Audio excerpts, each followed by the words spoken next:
প্রিয় দর্শক, আমন্ত্রণ আজ দুপুরে। আপনাদের সঙ্গে আছি আমি নুহাত সাওম। সবাইকে শুভেচ্ছা জানিয়ে শুরু করছি আজ দুপুরের আজকের আয়োজন। আজ থাকছে সংস্কৃতি, এনটিভি অনুষ্ঠান সূচি ও দুপুরের অতিথি। প্রথমে থাকছে সংস্কৃতি। ভূমি আর্ট গ্যালারি ও শিল্পাঙ্গনের যৌথ আয়োজনে ধানমন্ডির ভূমি আর্ট গ্যালারিতে অনুষ্ঠিত হচ্ছে শিল্পী সৈয়দ গোলাম দস্তগীরের একক চিত্রকলা প্রদর্শনী epic journey of A migratory bird. প্রদর্শনী চলবে 14 জানুয়ারি পর্যন্ত। ধানমন্ডি আলিয়াস প্রসেসে অনুষ্ঠিত হচ্ছে হাত কাটালি শিরোনামে বিশ্বজিৎ রায়ের একক শিল্পকর্ম প্রদর্শনী। প্রদর্শনী চলবে 9 জানুয়ারি পর্যন্ত।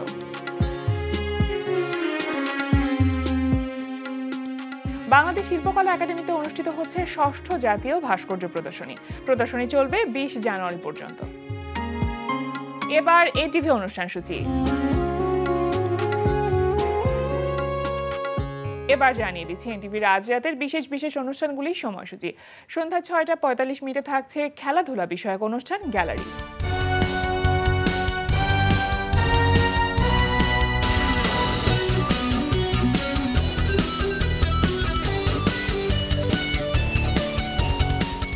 রাত 8টা 20 মিনিটে থাকছে শফিকুর রহমান শান্তনু রচনায় সাজিন আহমেদ বাবুর পরিচালনায় ধারাবাহিক নাটক ঘরের শত্রু বিভীষণ।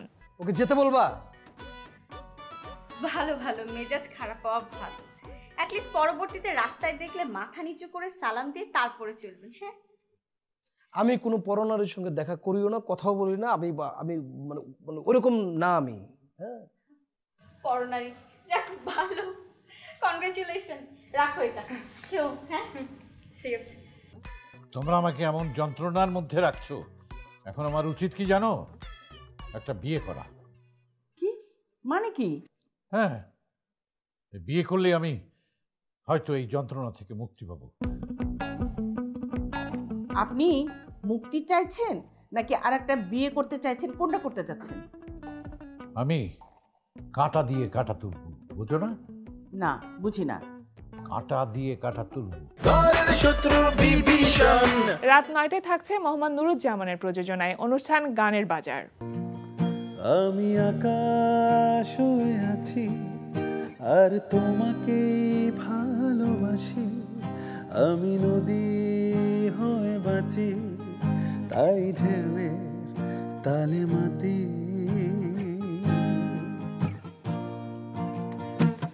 দূরে দূরে বহু দূরে মন ভাঙানো সুরে সুরে হাঁটি একা পথ ধরে মেঘের বাড়ি ছুঁয়ে।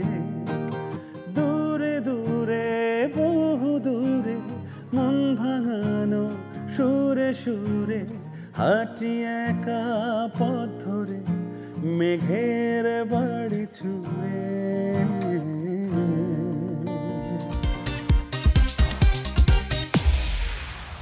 রাত 9টা 30 মিনিটে থাকছে মুসাফির রনির পরিচালনায় ধারাবাহিক নাটক জোনাকির আলো।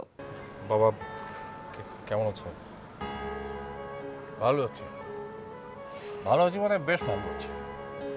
কি চাই তোমাদের? বাবা বাসায় চলো, অনেক হয়েছে। কার বাসায় যাবো? তোর বাসায়? আমাদের বাসায় চলো বাবা, অনেক হয়েছে। তুই এমনভাবে বলছিস যেন তুই বললে আমি এখন সুস্থ করে চলে যাবো। আর অনেক হয়েছে মানে কি? হ্যাঁ, কিছুই তো হয়নি, মাত্র তো শুরু হয়েছে। বাবা প্লিজ এসব নাটক এখন বাদ দেন। একটা ভুল বোঝাবুঝির কারণে এরকম হয়েছিল। ভুল বোঝাবুঝির কারণটা কি জানতে পারি? রাত 11টা 30 মিনিটে সরাসরি সম্প্রচার হবে টক শো এই সময়।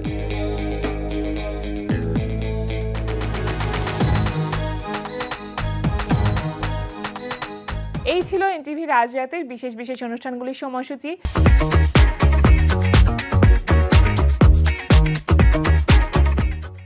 এবার দুপুরের অতিথি।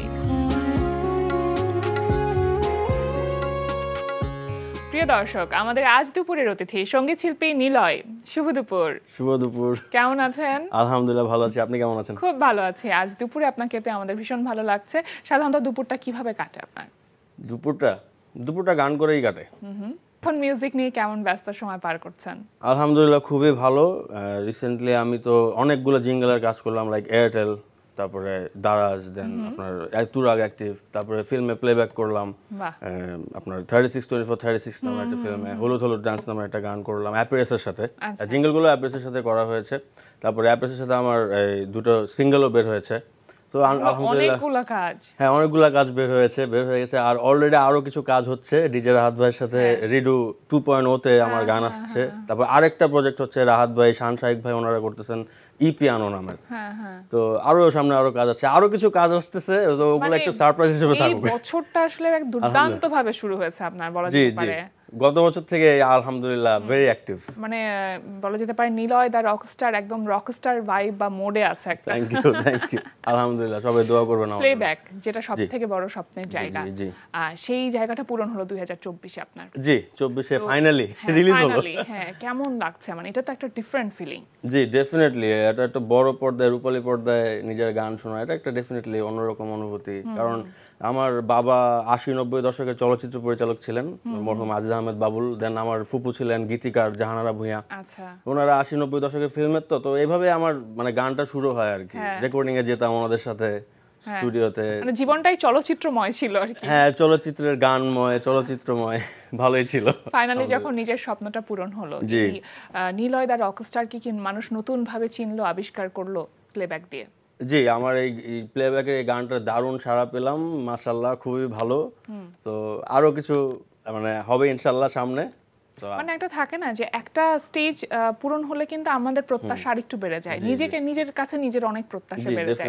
এখন কি নিজের কাছে প্রত্যাশাটা একটু বেড়েছে? মনে হচ্ছে আরো কাজ করতে হবে। অবশ্যই কাজই করতে হবে, আসলে না এখন খুবই আনপ্রেডিক্টেবল না সবকিছু, কাজ করে যেতে হবে। আসলে কোনটা কোন দিক দিয়ে কি হয়ে যাবে আমরা জানি না। আসলে গানের মানুষ গান গেয়ে যেতে হবে। আমরা এখন একটি গান শুনি, হলুদ হলুদ ডান্সটা কি আমরা একটু শুনবো?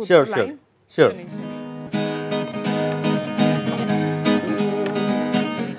আজ নতুন এই সকালে সময় মন হারাবার কাছে আসার আর ভালোবাসার আশা নিয়ে বুকে স্বপ্ন জমা হাজার কাছে আসার আর ভালোবাসার হলুদ পাখি সাজিল মনটা কেমনে কাড়িল বলো কিভাবে অন্য খানে চোখ সরানো দেয় প্রাণ করে হায় হায় কি জাদু আমায় করলো পাই না যে উপায় কন্যা রূপের বন্যায় আমায় ভাসাইলো মনটা কাড়িল হলুদ পাখি সাজিল লাইক ক্যামেরা ড্যান্স হলুদ হলুদ ড্যান্স মিস করো না চান্স হলুদ হলুদ ড্যান্স লাইক ক্যামেরা ড্যান্স হলুদ হলুদ ফ্রেন্ডস মিস করো না চান্স হলুদ হলুদ ড্যান্স।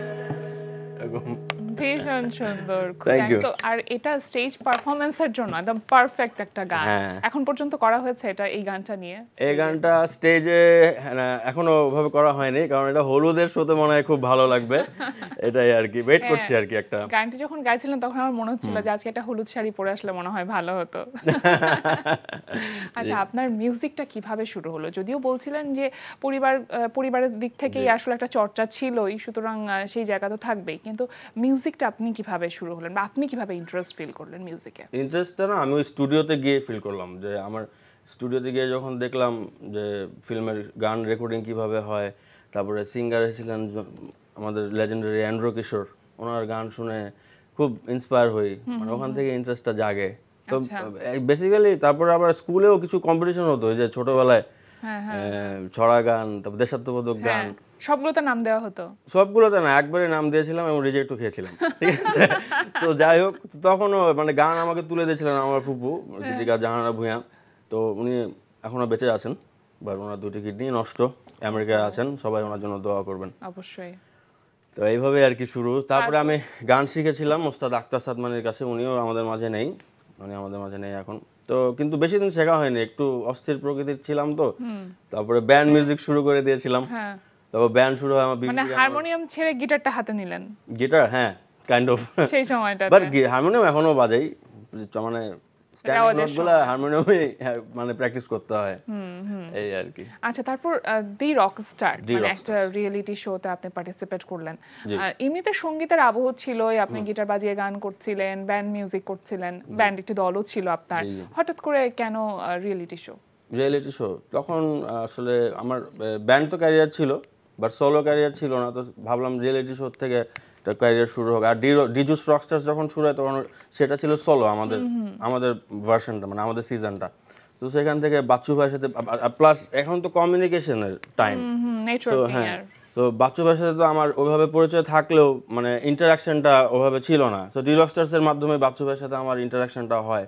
তারপর মেইন স্ট্রিম মিউজিকে আমি মানে ডেবিউ করি, কারণ আমরা তো আন্ডারগ্রাউন্ড ব্যান্ড করতাম। বিবিসিকা হয়তো এতদিনে মেইন স্ট্রিম হয়ে যেত, যাই হোক, বাট মেইন স্ট্রিমে যে মনে করেন যে কমিউনিকেশনটা শুরু হয় ডি রকস্টার্স থেকে। বাচ্চু ভাইয়ের সাথে দুটো গানও করা হয়, তারপরে পুরো বাংলাদেশে শো করা হয়, একটা প্ল্যাটফর্ম প্রয়োজন হয়, সেজন্যই গিয়েছিলাম। আচ্ছা, সেটা কতখানি পূরণ হয়েছে? মানে এটা নিঃসন্দেহে ভীষণ রকম ভালো লাগার এবং নিজেকে সৌভাগ্যবান আপনি নিশ্চয়ই মনে করেন যে এই যে আমাদের কিংবদন্তি সঙ্গীত ব্যক্তিত্ব আয়ুব বাচ্চুর সাথে আপনার কাজ করার সৌভাগ্য হয়েছে, সেই এক্সপেরিয়েন্সটা কেমন ছিল?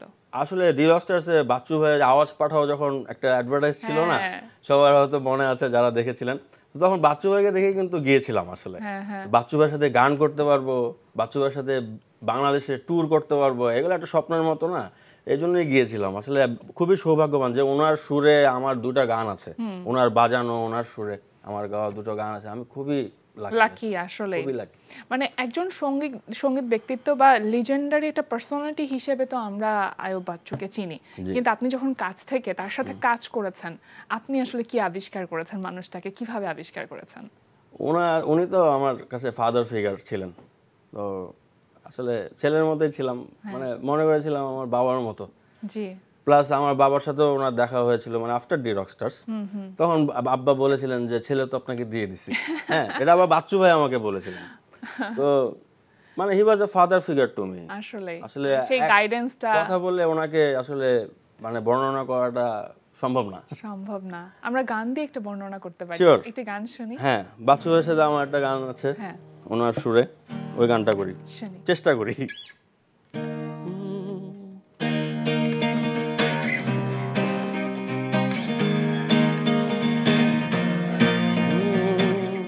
বেলা শেষে সন্ধ্যা যখন সূর্যকে জানায় বিদায়, সব পাখি নিরে ফিরে যায়,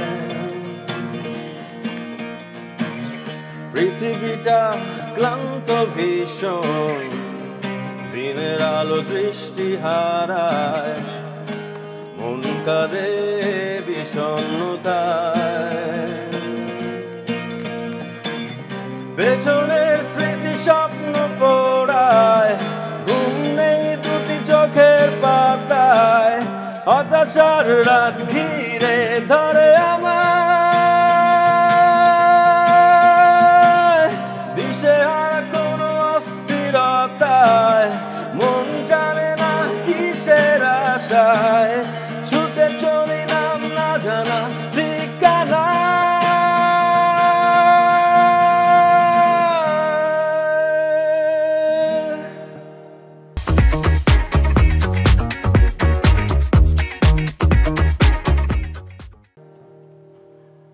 ভীষণ সুন্দর, একেবারে রকস্টার ভাইব। Thank you. আচ্ছা, all credit goes to sir Ayub Bachchu. অবশ্যই আমরা তাকে স্মরণ করছি আপনার এই গানের মধ্য দিয়ে। এই যে গানের সাথে পথ চলা, সেটা আপনার অনেকগুলো বছরের, নিশ্চয়ই অনেক রকম আপস অ্যান্ড ডাউনস ছিল। সবথেকে ডিফিকাল্ট টাইম কোনটা ছিল আপনার জন্য আপনার মিউজিক ক্যারিয়ারে? ডিফিকাল্ট টাইমটা আসলে যখন মিউজিক ভিডিও হওয়া শুরু করলো, চেঞ্জেসটা যখন আসে, হ্যাঁ তখন তো আসলে খুবই ডিফিকাল্ট না, মানে সিঙ্ক টাইম। কিন্তু মিউজিক ভিডিও আমার ডি রকস্টার্সে হয়েছিল, বাট সেটা তো প্ল্যাটফর্মের থ্রুতে। তো মনে করেন নিজের থেকে মিউজিক ভিডিও করা বা নিজের থেকে চেষ্টা করে যাচ্ছিলাম, বা কোনো এক জায়গায় ভিডিওটা করা হচ্ছিল না। হ্যাঁ, তো ভিডিওর কারণে অনেক পিছিয়ে গিয়েছিলাম। তো ফাইনালি এখন ইনশাল্লাহ আবার রিকভার করে আবার ব্যাক ইনশাআল্লাহ আলহামদুলিল্লাহ। সেটাই, মানে এটা একজন আর্টিস্টের জন্য সবথেকে বড় চ্যালেঞ্জ, যে পরিবর্তনগুলোর সাথে নিজেকে কোপ আপ করে নেওয়াটা বা খাপ খাইয়ে নেওয়াটা।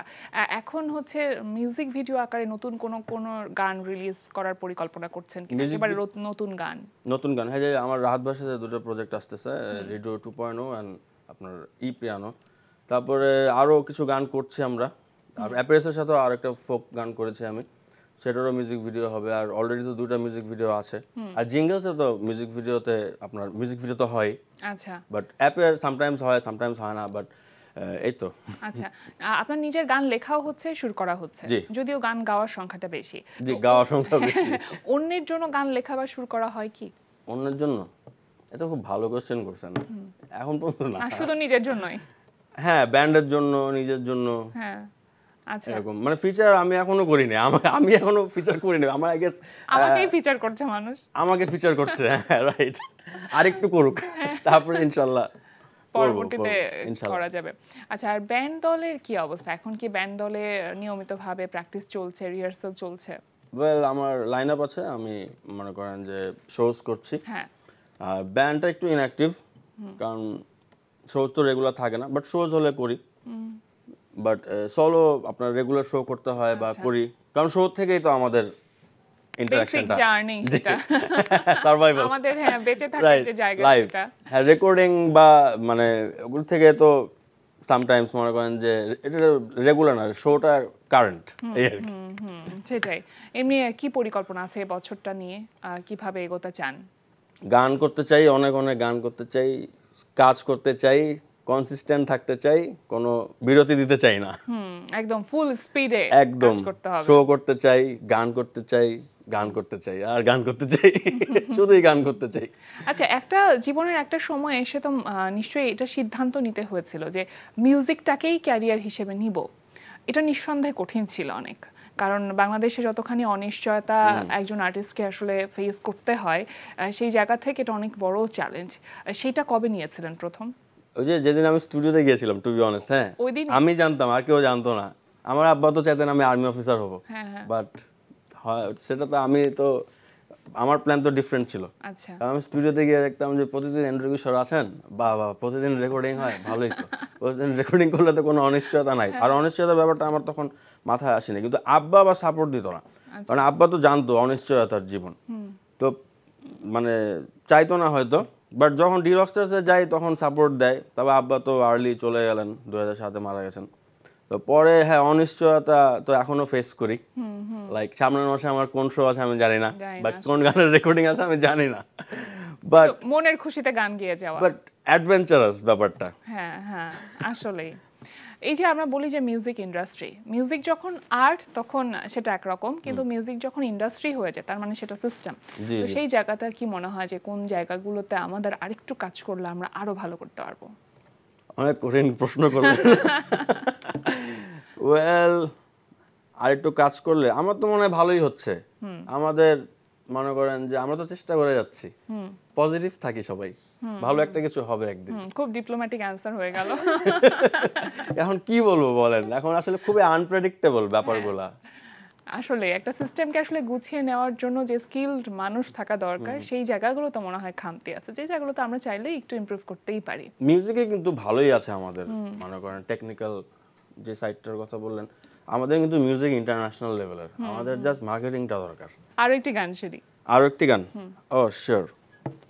এখন যে গানটি করব, এই গানটি আমি আমার লেখা শুরু করা, এই গানটি বিভীষিকা ব্যান্ডের সাথে করেছিলাম, দিন বদল মিক্সড অ্যালবামে ছিল গানটি। ঠিক আছে, শুনি।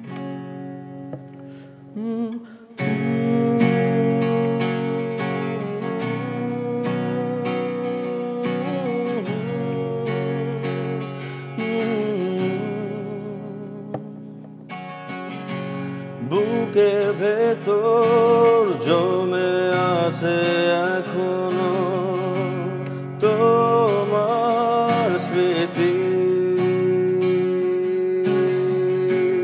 মনের মাঝে খুঁজে পাই তোমার অনুভূতি, বুকের ভেতর জমে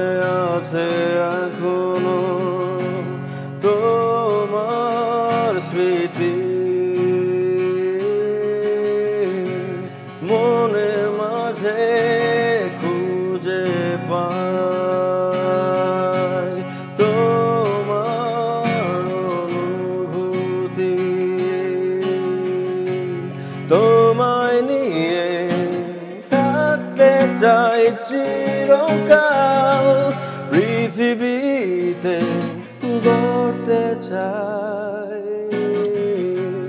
তোমায় নিয়ে থাকতে চাই চিরকাল পৃথিবীতে গড়তে চাই মহাকাল তোমায় নিয়ে থাকতে চাই চিরকাল পৃথিবীতে গড়তে চাই মহাকাল